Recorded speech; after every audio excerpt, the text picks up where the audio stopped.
السلام علیکم ورحمۃ اللہ وبرکاتہ۔ اعوذ باللہ السمیع العلیم من الشیطان الرجیم من ہمزہ ونفخہ ونفثہ۔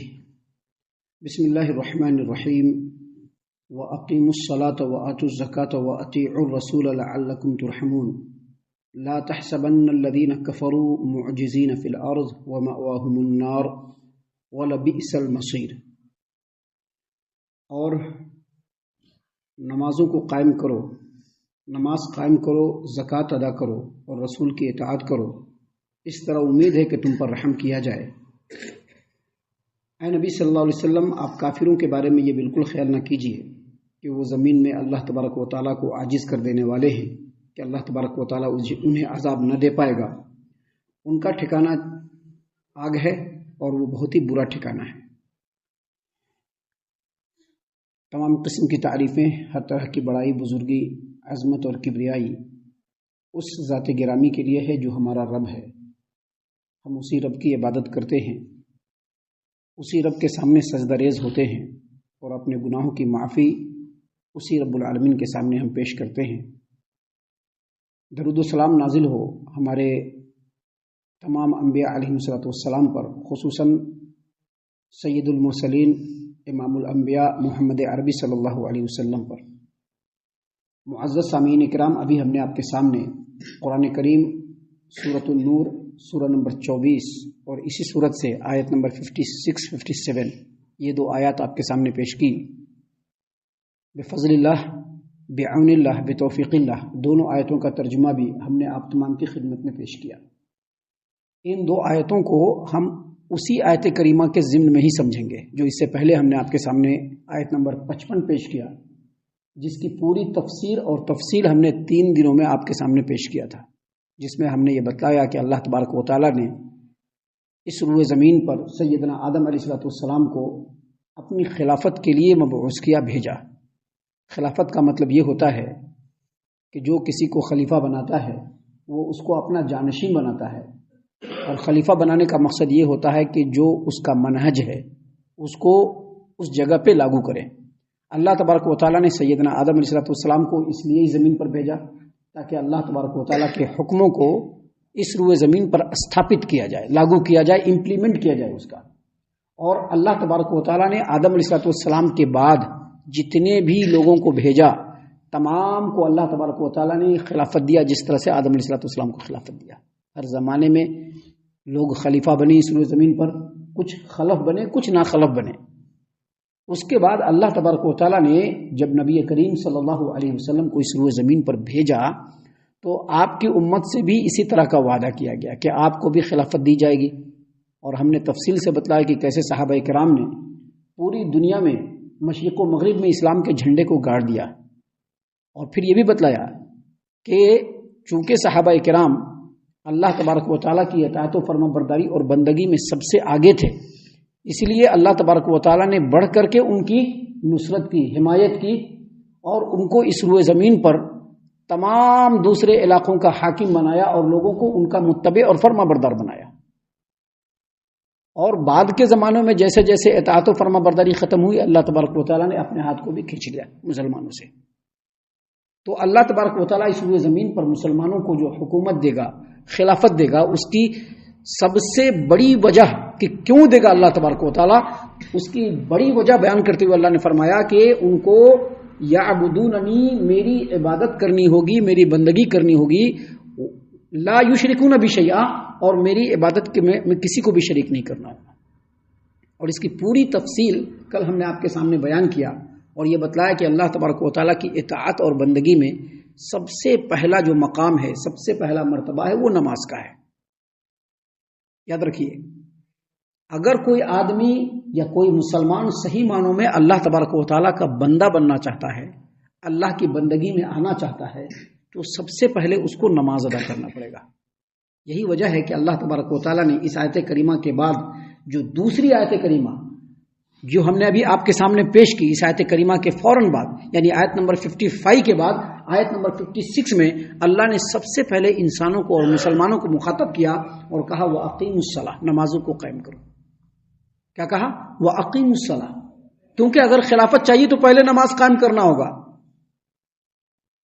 کرنی کچھ نہیں ہوگا اور سوچیں گے کہ ہم پوری دنیا کے بادشاہ بن جائیں تو مسلمانوں کو اس سے ملنے والے نہیں. یہ بلی کا خواب ہوگا. جو بلی کے خواب میں ہمیشہ چھیچھڑے دکھتے ہیں ویسے ہی مسلمانوں کا خواب ہوگا. یہ یاد رکھیے.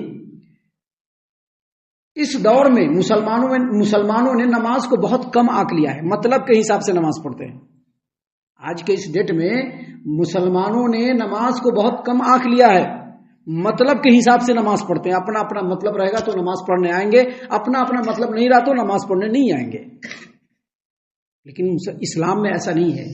اسلام میں نماز کو سب سے بلند مقام حاصل ہے.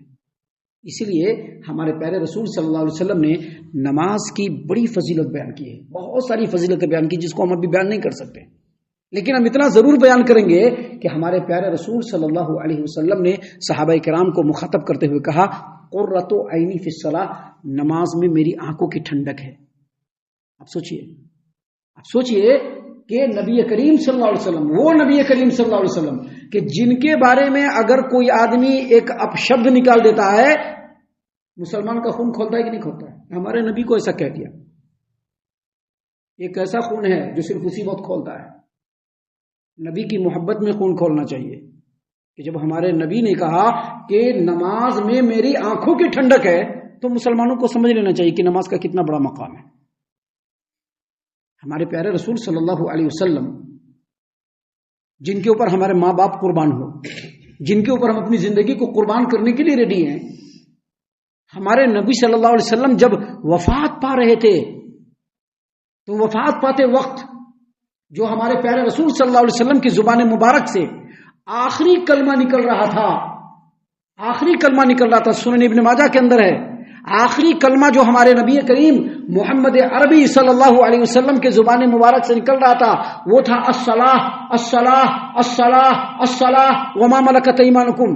کرتے کرتے روح پرواز ہو گئی لیکن ہونٹ ہل رہے ہیں. روح پرواز ہو رہی ہے لیکن ہونٹ ہل رہے ہیں. سیدنا علی رضی اللہ عنہ کہتے ہیں کہ پیارے رسول صلی اللہ علیہ وسلم کے جو ہونٹ ہل رہے تھے تو میں نے کان لگا کر کے دیکھا تو جو آواز جو آ رہی تھی الصلاۃ الصلاۃ. دیکھیے ہم نے جو کل بتایا تھا وہ غلط نہیں بتایا تھا کہ ایک مشرک قبر پر جا کر کے جو شرک کرتا ہے اس سے بھی بدتر وہ انسان ہے جو فجر کی نماز میں اپنے بستروں پر سویا رہتا ہے. یقیناً چاہے وہ کوئی بھی ہو,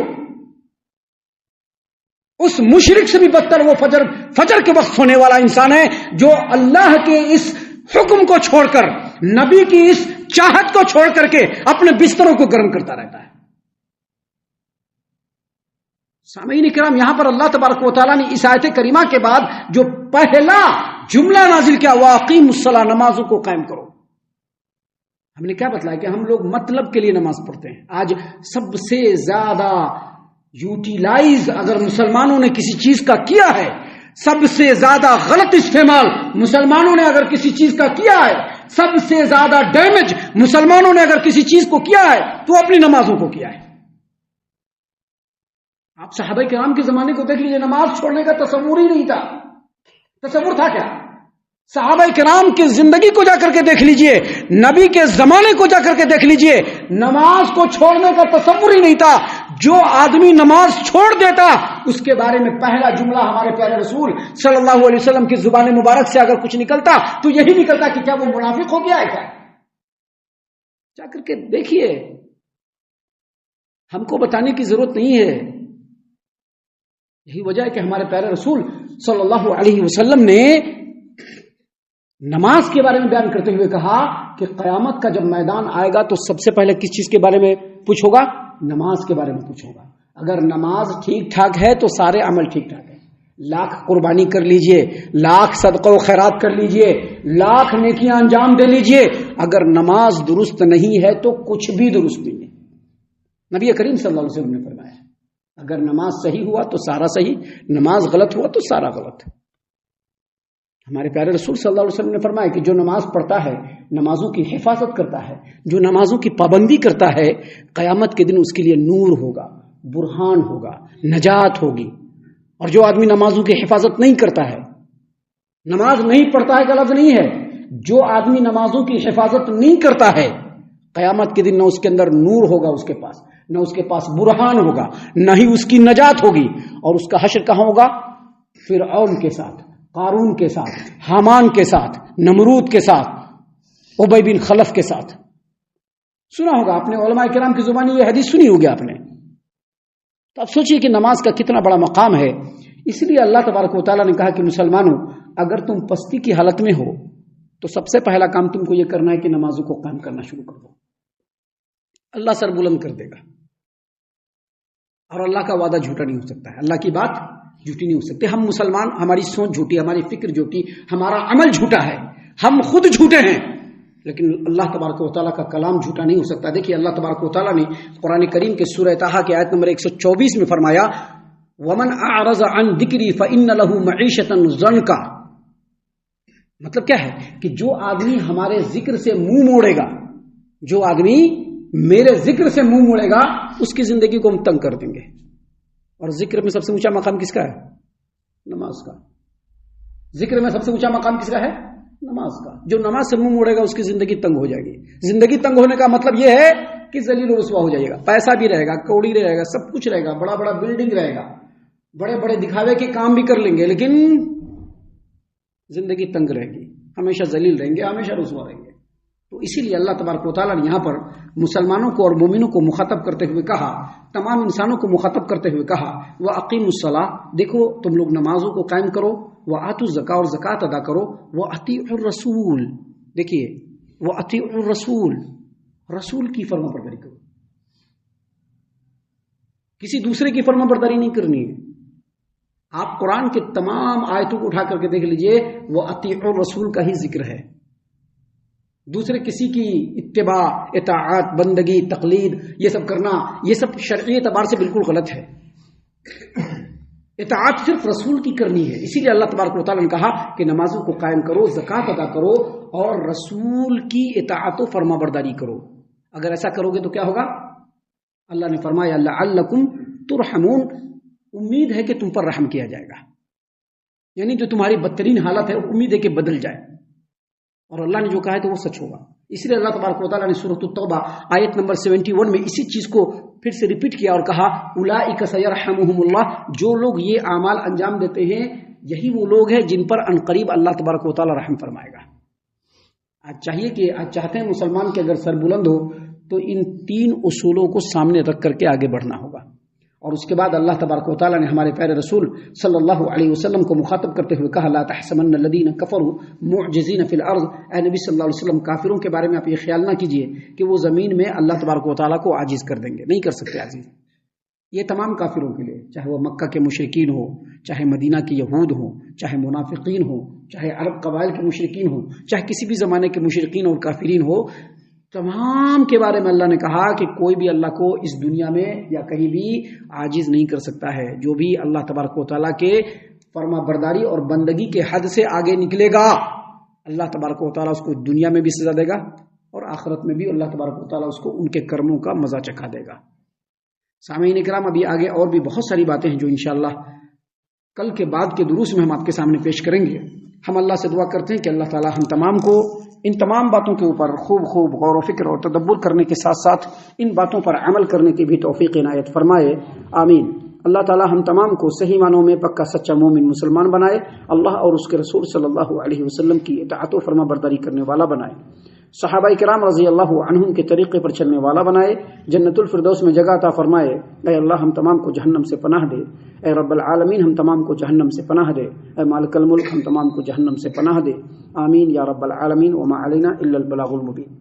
تبارك الذي نزل الفرقان على عبده ليكون للعالمين نذيرا